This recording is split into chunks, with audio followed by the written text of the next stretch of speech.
I love a September start of practice. I'm old enough, and some of you are too, to remember the hard October 15th start of practice. I can't even imagine what that would be like nowadays. So in other words, we would be able to have, some strength and conditioning work, and guys would play pickup and things like that. You couldn't work the players out until October 15th. We used to not be able to work them out in the summertime.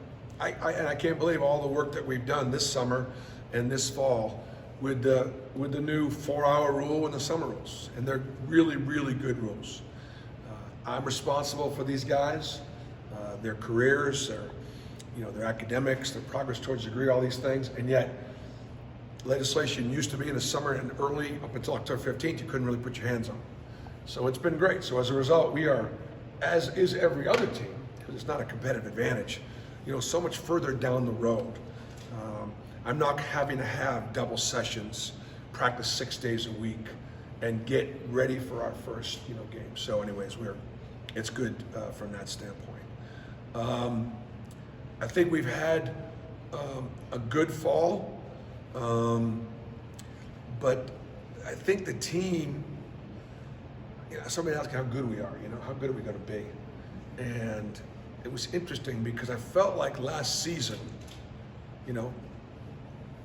while there was a period where we were the best team in college basketball, which was pretty special, and really thinking almost every game we played last year, for the first time in my career, I think I had a better team. It's never happened before. And they played like it for the most part. And then you back up a little bit, you go, it happens so often. I used to say this with Chris Lofton at Tennessee. All things are equal, but we got number 5 and you don't. We had Lofton and you don't. And there were times that all things were equal, but we had Jabari and you didn't.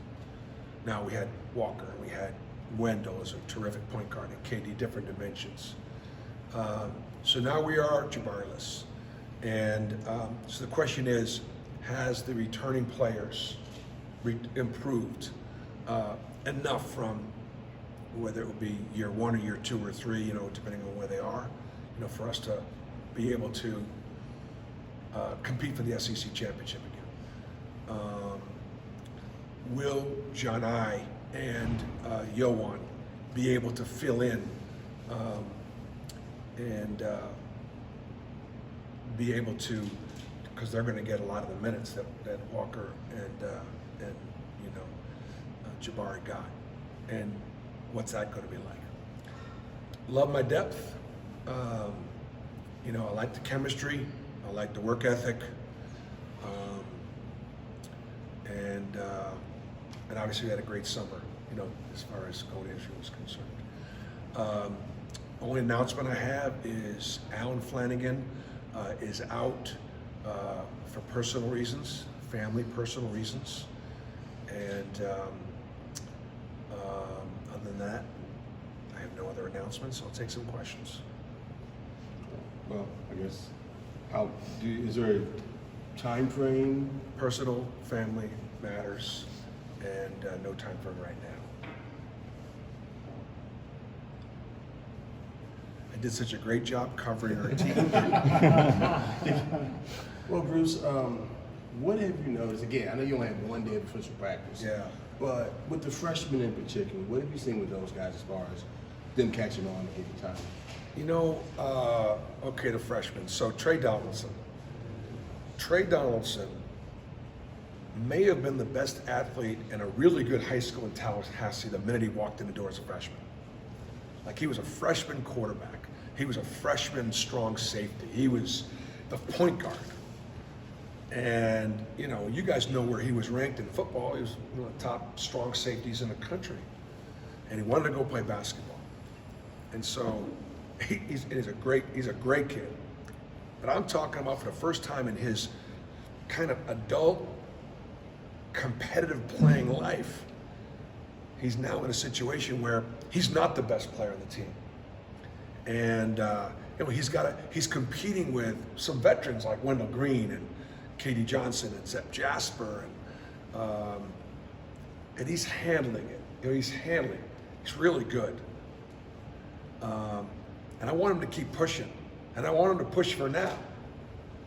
At the same time, he's facing a situation where, what if he doesn't start for the first time in his life, or, where is his role going to be? So it's unbelievable to watch. He's such an incredible competitor. Take my word for it, he's going to be really good.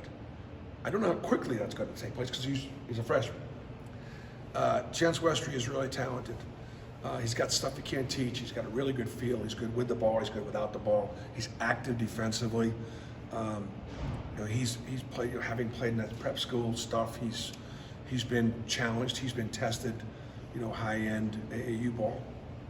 So he put on about 10 pounds this summer. He needs to put on about 10 more before the season starts, right?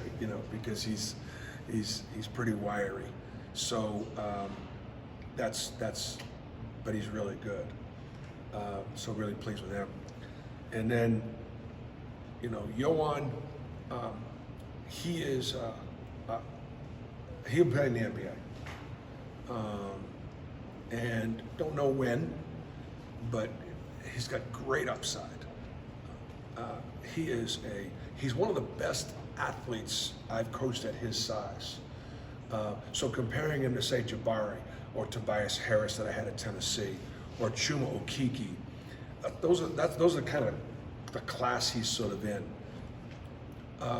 Because he's fairly young at the game, he's not as skilled as those guys, not as polished as those guys, but he's a little bigger and he's a little better athlete, believe it or not, than all of them.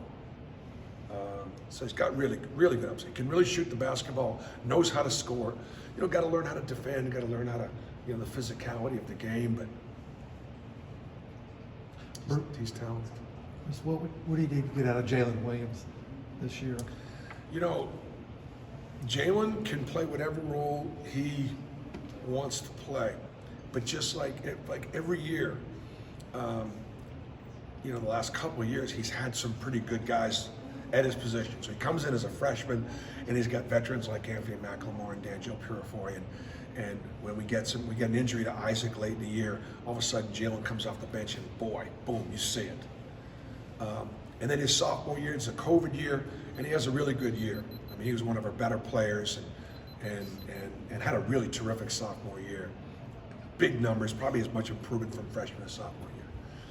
And then last year, Jabari Smith comes in, and most guys would have turned and ran, transferred, because but he competed with Jabari, and it wasn't until sometime in early October that Jabari actually beat him out for the position. So he played backup role. He's competing right now with Yohan, for who's going to start, who's going to finish, and how much are they going to play. Yo's not as skilled as Jabari, but he's a little bigger. He's very athletic, and so look, whoever I put on the floor at that position can be pretty good.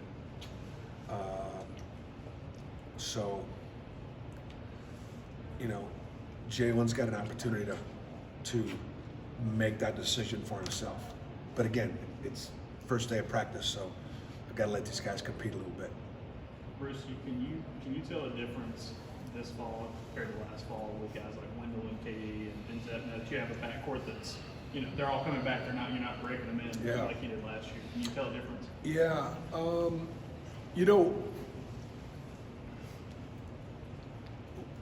Wendell had a great year. Wendell had one of the more underrated years in college basketball last year. If you look at his numbers and you look at his assist-turnover ratio, now he had some guys out there that could make some shots, but we also had some guys out there that missed some open shots. But Wendell had some pretty big numbers. I mean, I'm not exactly sure, Marlene, what record Wendell broke, but I mean, didn't he have one of the best assist-turnover ratios in the country? Pretty good. He was pretty good. So he comes back. Last year he had to prove it. This year he's already proven it. So now the question is, is he going to take that leadership role? Is he going to really lead our team? And his attitude, his work ethic, he's in here all the time. you could see a different level of confidence in Wendell. I think KD. KD. He made so much progress last year, on and off the court, academically, physically. You look at him right now, he's lost some weight, he's faster, he's quicker. His practice habits have continue to improve. So he's positioning himself to have a big year.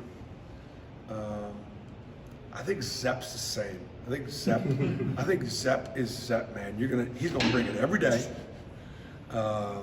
He's gonna, I think the only thing you'll see differently with Zepp is I think you'll see Zepp being more aggressive shooting the basketball. I think Zepp's gonna be a little bit more aggressive.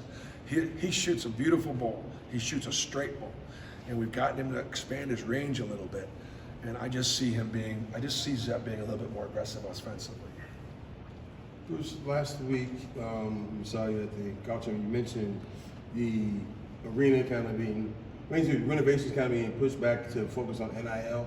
Just can you just tell me a little bit more about what you're trying to do with NIL and where all that? Yeah, so I'll give you a great example. So we need a new practice facility.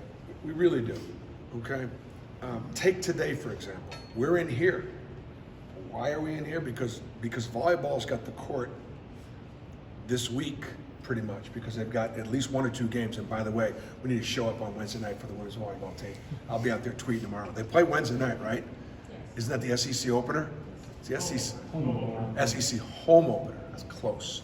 So we're going to be there. We'll be there, loud and proud. So as a result, Coach John and I, we got to split the gym. So, today I can't get on the floor till like 4:30. Practice time is like basically 2 to 6.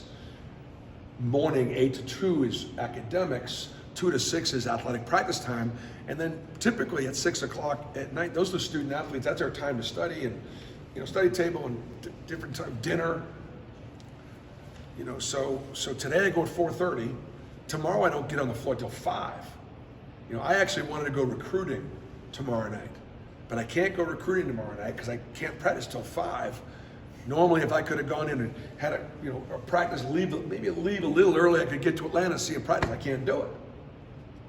I'm not complaining. That's just the reality of it. We have 3 teams are in here on a regular basis and only 2 courts. And then gymnastics comes in, and then everybody else comes in to use the facility. We need a new court. We need another court. But if we don't get the NIL thing right, doesn't matter how many practice courts I have. So it's my way of saying let's take care of lots of other things. We got baseball's got to get some stuff done, as you guys know by rule, I'm allowed to encourage people to support NIL and support our student athletes, and that's all I can really say. So that's my way of sort of saying that's what we need to do. One last question for Coach. Bruce, Alan Flanagan had his struggles last year coming off of the injury. He did flash a little on defense, but a full year removed from it now, how has he kind of looked, and what's the outlook of the small forward position look like? He's physically much better.